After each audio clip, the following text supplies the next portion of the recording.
চাই, বিচার চাই, পুনরায় তদন্ত। সালমান শাহ যেদিন মারা যায়, সালমান শাহ কিন্তু একটা রাষ্ট্রের, সালমান শাহ একটা ইন্ডাস্ট্রি, বুঝছেন। সালমান শাহ সবার, সারা বাংলাদেশের মানুষের। সে যখন মারা যায় হাসপাতালে পোস্টমর্টমে নেওয়ার আগে তৎসময় যেসব পুলিশ কর্মকর্তারা ছিল, এইখানে দস্তখত করেন, ওইখানে দস্তখত করেন। কেন দস্তখত? বলছে যে পোস্টমর্টমে নেওয়া হবে, ময়নাতদন্তে নেওয়া হবে। উনি দস্তখত করছেন, পরবর্তীতে দেখা গেল এইটা অপমৃত্যুতে নেওয়া হয়েছে এই দস্তখতের বিনিময়ে, সিগনেচারের বিনিময়ে। আমরা এখন রিভিশন সাবমিট করছি এবং এইটা ইনশাল্লাহ এটা হত্যা মামলায় রূপান্তরিত হওয়ার জন্য আমরা আবেদন করছি। ইনশাল্লাহ আগামী তারিখে আপনারা এটার ফলাফল পাবেন। আমার মনে হয় না বাংলাদেশে আপনি যদি খুঁজেন যে কোনো ভদ্রলোকের স্ত্রী মারা গেছে ফ্যানের মধ্যে ঝুলে, আর ভদ্রলোক নিজে রশি কেটে নামাইছে, এইরকম বড় আত্মার কোনো 10% পুরুষও আপনি খুঁজে পাবেন না। সেইখানে বাসায় ছিল 3 জন মানুষ, কাজের মহিলা 2 জন, আর তার কাজের লোক একটা, বুঝছেন। আর ছিল কে? সামিরা, সালমান শাহর স্ত্রী। সামিরা নিজে এই কাজের লোকদের নিয়ে ধইরা নাকি রশি কাইটা নামাইছে। এত বড় বুকের পাটা কোনো মহিলার থাকতে পারে আমার জানা নাই। আমার ডানে মহিলা, বামে মহিলা, ওনারাও আছেন, ওনারাও ঘর সংসার করতেছেন। যেহেতু নিজে ডাক্তারও ডাকলো না, পাশের ফ্ল্যাটের কাউরে বললো না, সালমান শাহর মা বাবারে খবর দিল না, নিজেই দড়ি কেটে যখন নামাইছে তার সুরতহাল হয় নাই। এটা ডিবিডিসি বদরুল করিম সাহেব নিজে বলছেন, যেহেতু পুলিশ লাশ নামায় নাই তাহলে সুরতহাল হয় নাই। উনি বলছেন যে আমরা কিভাবে বলবো যে এটা হত্যা না আত্মহত্যা। পিবিআইয়ের কাছে আদালত এটা দিল যে সুষ্ঠুভাবে তদন্ত করে রিপোর্ট জমা দেওয়ার জন্য।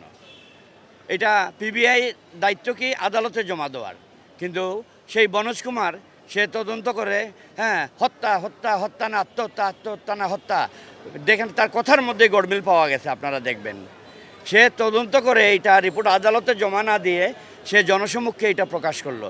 এটা হলো বাংলাদেশের আদালতকে সে অবমাননা করলো, অসম্মাননা করলো। আমার বাংলাদেশের জনগণের প্রতি একটা রিকোয়েস্ট থাকলো, বাংলাদেশের যত লয়ার আছেন, যত অ্যাটর্নি আছেন, যত আইন প্রণেতা আছেন, তাদের কাছে আমার একটা প্রশ্ন থাকলো যে স্বামী ফ্যানের মধ্যে ঝুলতেছে, বউ কাজের লোকজনকে দিয়া রশি কেটে নামাইয়া গোসল করাইছে, হাফ প্যান্ট পরাইলো, পরাইয়া তেল মালিশ করলো। এইটা আইনের কোন বইতে লেখা আছে? এই অন্যায়ের বিচারটা কি হবে? এইটা কে উনাকে পারমিশন দিল? এইটার সূত্র ধরে যদি কেউ আগায় সব একদম পরিষ্কার হয়ে যাবে। সামিরের বাপ হচ্ছে শফিকুল হক হীরা, সে ক্রিকেট বোর্ডে ছিল। তার বেস্ট ফ্রেন্ড হইল পাপন, বুঝতে পারছেন। এই পাপনের দ্বারা আমি যতটুকু, my age is now over 65+, বুঝছেন। আমরাও তো বুঝি, আমাদেরও তো জ্ঞান বুদ্ধি আছে, 40-50টা দেশ ঘুরছি। আল্লাহ আমাদেরকে অনেক শিখাইছে। জ্ঞান অর্জন করতে হইলে দূর যাও, চীন না, দূর যাও।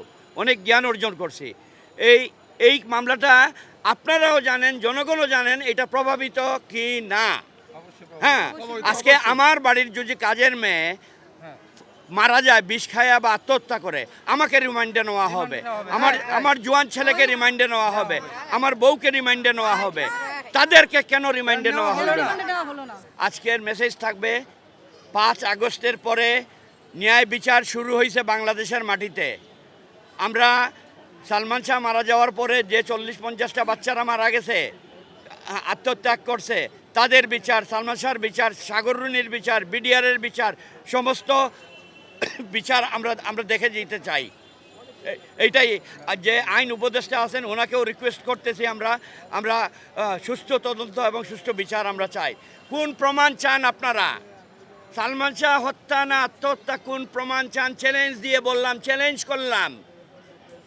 করলাম যে প্রমাণের অভাব নাই।